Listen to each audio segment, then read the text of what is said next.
Last time, we completed Pokemon Red using the weakest moves possible, and it was a struggle to say the least. Today, however, we're going to do something similar to what we've done before. Do you remember when we defeated all of Pokemon Emerald using only Pokemon and moves that started with the letter C? Well, we're firing up the random number generator and seeing which letter I get to meticulously plan a Pokemon playthrough around today. We got 16, which translates to the letter P, as P is the 16th letter of the alphabet, obviously. So the restrictions of the challenge are as follows. I can only use Pokemon that start with the letter P. I can only use moves that start with the letter P. I can only use held items that start with the letter P, like a poison barb. And finally, no items in battle, and obviously, no legendaries. Sorry, Palkia. Pretty straightforward, right? Now the fun part, the routing. First I need to decide which game I'm going to do this challenge on.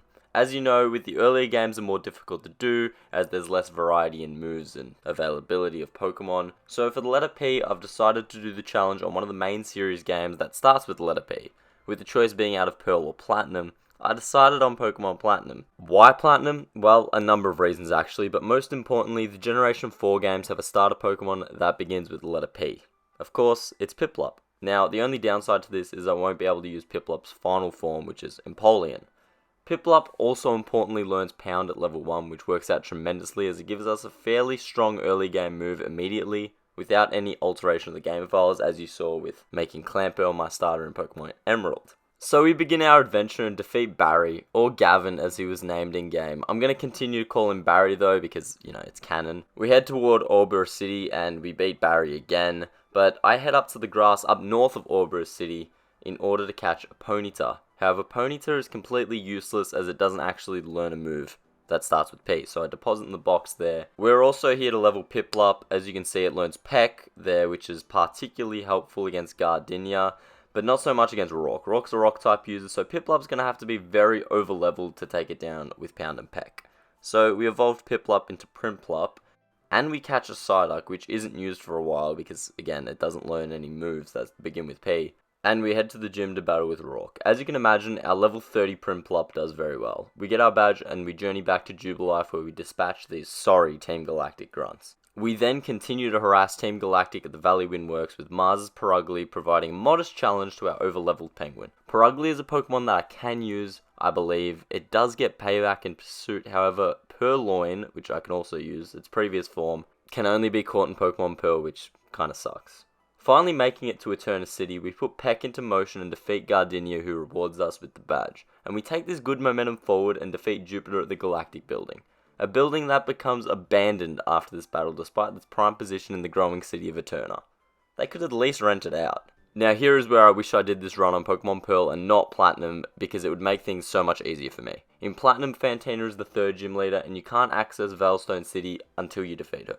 However, in Pearl and Diamond, Maylene is actually the third gym leader, and she's in Veilstone City. Now, why is this important? Well, in Veilstone City, I can purchase the TM for Psychic in the game corner. It costs the equivalent of 100k Pokecash, but as you can imagine for the team that can only use Peck and Pound at this point, it's well worth it. As Fantina is primarily a Ghost type user, access to Psychic would have made this a pretty easy battle. However, with one Primplup that can only use Peck against her Pokemon, I have to struggle against the Miss Magius, which knows Magical Leaf. We eventually do it, and it doesn't take as long as I imagined. I overstated Magical Leaf's power completely whilst understating the sheer overleveling of our Penguin. We defeat Barry again and finally put Ponyta and Psyduck in the daycare so they can at least earn some passive levels while I slave away the gyms with my Primplup. We take a short excursion in the ruins. The hikers in this game are absolutely terrifying. We snag the HM for Defog, which I actually don't think I use at all. And we also get the TM for Payback, which may come in handy later. After finally entering Veilstone City, we go to spend all of our hard-earned cash at the game corner in order to switch currencies. They don't accept real money, but they sure as hell accept coins for Psychic for some reason. We teach Psychic to Psyduck and challenge the gym. Equipped with two super effective moves in Psychic and Peck, we breeze past Maylene and remind Team Galactic who we are again with the help of Dawn. Unfortunately, Dawn isn't bound to the same restrictions as us, so her Pokemon are actually appropriately leveled for this section of the game. And the same goes for Barry, who we defeat outside the Pastoria Gym. Inside the Pastoria Gym, however, we spend hours chipping away at Wake's Pokemon until we finally get a bit lucky and defeat him. The Barry clip and the Wake clip have a 5-day difference between them, by the way. Our experience with our own Psyduck has turned me into a Psyduck Whisperer, and I utilize these newly found skills to clear the route leading to Celestic Town. At Celestic Town, we're subjected to hours of dialogue leading up to an uneventful battle with Cyrus in which we win. We take our talents to Canalave City, and Barry decides to test us again, and I start to learn how much of a force Psyduck really is. Psyduck carries Prinplup to victory against Barry, and we go to Iron Island for some soul searching. At this point, the theme of the run is losing to gym leaders that are weak to water type moves, when all we have are water type Pokemon that just can't use water type moves. Just imagine how frustrating that is.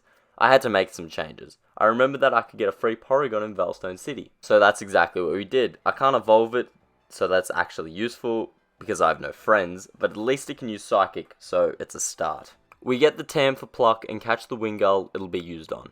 After a lot of switching out, Wingull evolves into a Pelipper despite never laying a single attack, and we teach Pelipper Pluck. It also knows Pursuit and can learn Payback. The final member of our team lies within the catacombs of Mount Coronet.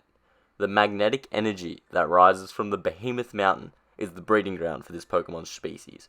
Only now, as I write the script for this video, do I realize that it perfectly makes sense as to why this Pokemon is attracted to magnetism. It's the compass Pokemon, Nosepass. Well, clearly it doesn't attract them too well because they have a 5% encounter rate, and I went about 44 dry until I finally found one. I catch Nosepass and evolve it in the same way that I did Wingull, which is an arduous process to say the least. Probopass is now on the team, but doesn't learn anything useful until it hits level 49, which is where it learns Power Gem, a stab move. After 3 decades of switching out, the team is finally ready to take on Byron. We get our W, receive our badge, and then rendezvous with the professor at the library. The Galactic Bomb sends everyone into a fit of terror and spurs us into action. We defeat Team Galactic at both Lake Valor and Verity, and begin the journey up north towards Snow Point City.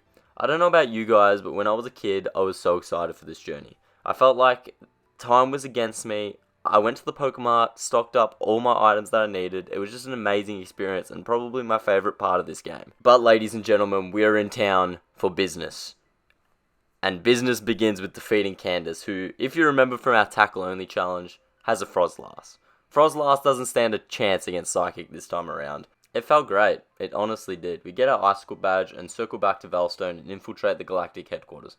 Or so I thought they were. The receptionist seems to tell me otherwise. Why do these organizations even invest in having administrators anyway? Cyrus gives us an enthralling speech.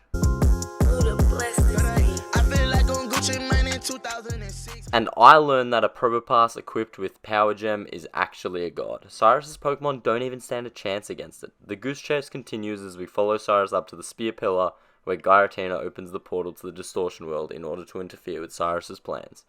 We end up defeating Cyrus in the Distortion World due to Probopass just being an absolute god, and we return back to the real world with one goal: defeating Volkner. Now, you'd think, with half my Pokemon being water types, that Volkner would be difficult. You are correct. It takes us many attempts, but we finally manage to defeat him and get our final badge. We walk into Victory Road, manage to come out the other side, and ride the waterfall to the Pokemon League. The Pokemon League building in these games is absolutely stunning, by the way. Barry runs up on us for the last time, and we dispatch his Pokemon quite comfortably. All that remained ahead of us was the Elite Four. We begin with Aaron, a Bug-type user. Pelipper's Pluck comes very much in handy, as well as Prinplup's Peck and Probopass's General Excellence. We are victorious. Now, do you guys remember when I said that it was incredibly frustrating losing to ground types with water Pokemon because I can't use water type moves? Well, meet Bertha. As you can tell by the levels of our Pokemon, Bertha might be considered the hardest trainer in the game. Rhyperior, Golem, Hippowdon, Gliscor, and Whiscash are Pokemon I wish to never see in 1,000 years. At least not when I can't just spam Surf. Probopass clutches out an extremely unlikely victory on 10 health, surviving a devastating earthquake. Next up is Flint, and Flint's pretty easy, but he would be much easier if he had his Diamond and Pearl team due to my inability to use water type moves. Just quietly, if Pelipper had an actual move set and not one restricted to just the letter P, it could very easily sweep through the first 3 members of the Elite Four. Lucian's up next, and the whole battle is kind of dependent on whether or not Alakazam hits its Focus Blasts or not. In this particular battle that I'm showing you, it doesn't hit all of them and we win. This leaves the champion, Cynthia, left. I'm not gonna lie, Cynthia was difficult. Cynthia was very difficult. I couldn't defeat her with only 5 Pokemon, so after I was defeated by her, I sat down and thought of how I was going to pull this off. It came to me like a bolt of lightning. I packed my bags and journeyed back to Snowpoint City. I hunted in the grass for something that would enable me to defeat Cynthia. A swinub appeared. I captured it. I took our new swinub to the move tutor and retaught it a very important although weak move. Powder Snow. I then evolved Swinub into Pillow Swine so that I could use it. The team was complete.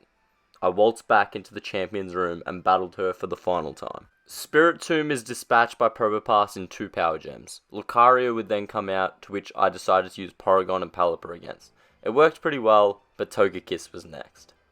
Psyduck and Prinplup laid into the Togekiss that knows Aura Sphere, and I luck out here with a critical hit pound, taking Togekiss out of the battle. Roserade is dealt with ease by Pelipper. My low tick, however, is a struggle. Pelipper tanks an Ice Beam on 12 health and takes it down. This leaves her final Pokemon, Garchomp. Enter Pillow-Swine. Powder Snow lands a critical hit on its first use and wins me the battle. It's kind of anticlimactic. I was prepared for an epic duel between Garchomp and Pillow-Swine to only be met with Pillow-Swine asserting its dominance over the 6'3 monster that is Garchomp. The challenge is complete. The team of Pokemon that start with P are immortalized in the Hall of Fame. It is done. If you guys have a suggestion on a unique challenge I can do, feel free to leave it in the comments. Or even if you have anything to say for the video whatsoever. I love talking to you guys in the comments, and the interactions on my videos motivate me to keep making them. I know I'm not the most consistent when it comes to uploading, but if you guys like my videos, I appreciate it so much. Stay safe, have fun, and I'll see you guys next time. If you want to keep watching, there's some videos on the screen. I think you'll like them.